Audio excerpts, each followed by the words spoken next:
he would tell me what I missed, and vice versa. We did this back and forth. And there are many, many hadiths that are examples for this first point. So this is the first cornerstone of what? Compilation and conservation of the sunnah. Is the companions, they worked very hard.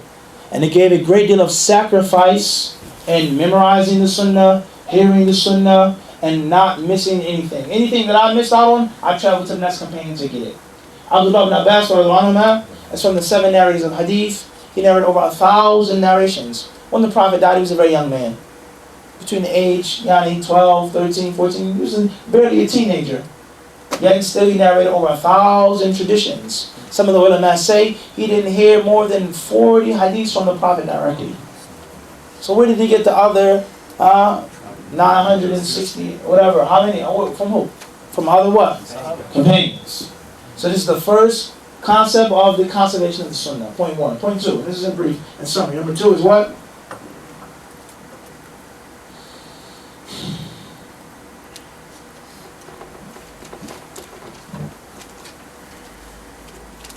Or even before this one, we can give another point. We can say what? Al-iqtida'u bihi sallallahu alayhi wa sallam wa idlam yu'qal al-ma'na.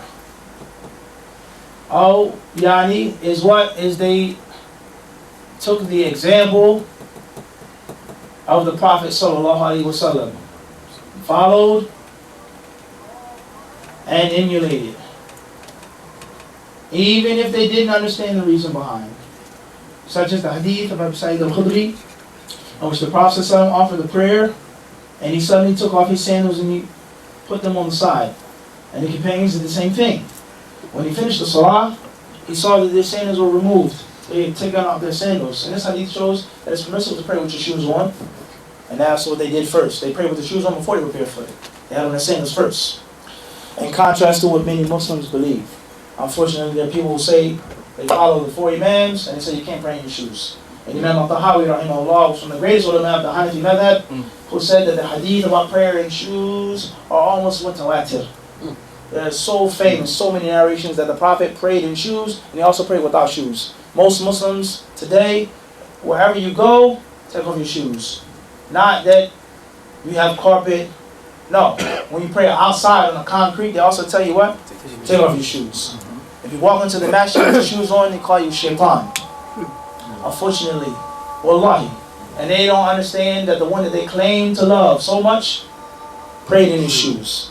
Unfortunately. The concept of prayer in shoes, on the carpet, without the carpet clean, these are all fiqh issues. But we have hadith after hadith sharif that tell us what? That Muhammad did what? Pray with shoes. So no one can come and say you can't pray with your shoes. Culture is one thing, sunnah is another. Totally different. Moving on. The companions, they took off their sandals in the salah.